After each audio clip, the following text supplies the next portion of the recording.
Hello everyone. I am wrapping up a little bit late tonight in the East Coast. Also, an opportunity to catch up with my colleagues in Europe, Asia, that have already started their day.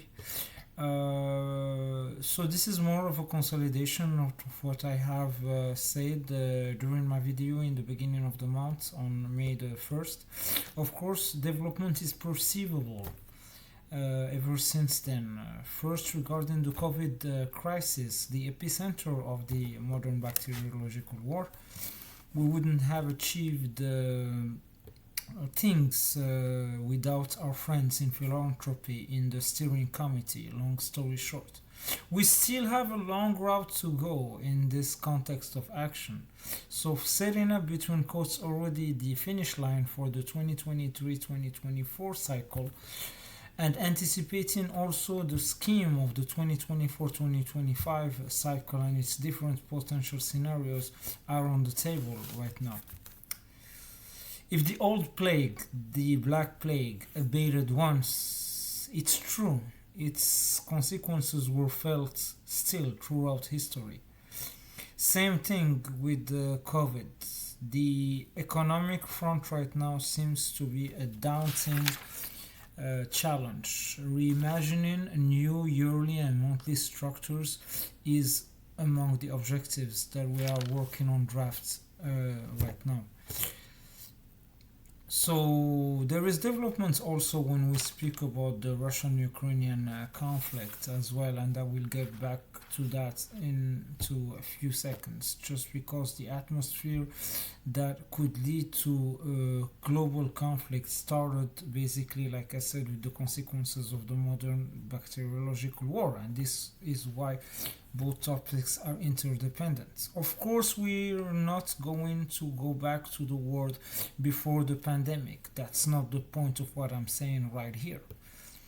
The hurdles to universalism and the national policies existed then. They cannot be part of this new Vision 2050 that is taking part in the first half of this century. We can no longer envisage, like I said before, to go with the same path where countries' realities at large does not change despite all the actions.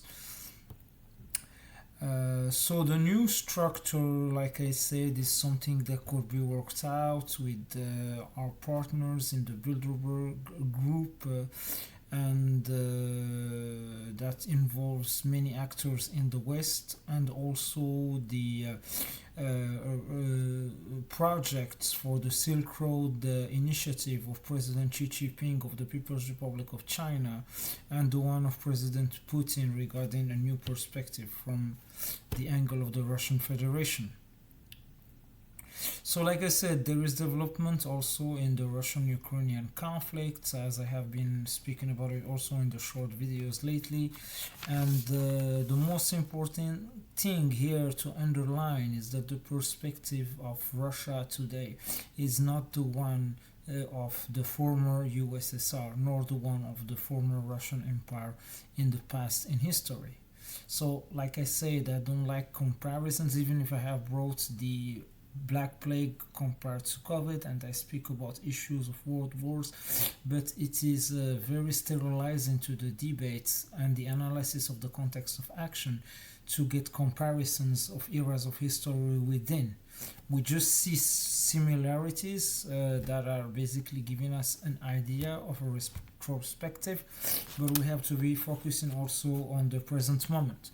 So, unfortunately, like I described this as the second Cold War, and I have already been speaking about the four scenarios of this direct confrontation, and I am staying in touch right now with several actors at the level of Moscow, Kiev, as well as Minsk. Following up, like I said before, with the issues that are related to China as well, especially when it comes to the situation within the Indian Pakistani conflict and the state of armistice that China is having with India.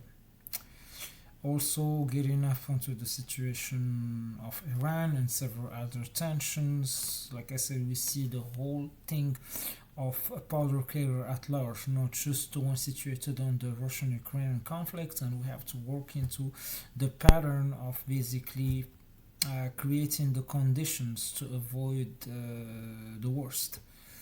All this is conditioning, of course, my work in counterterrorism and diplomacy, working with several partners in the United States, the Kingdom of Morocco, and other partners throughout the world.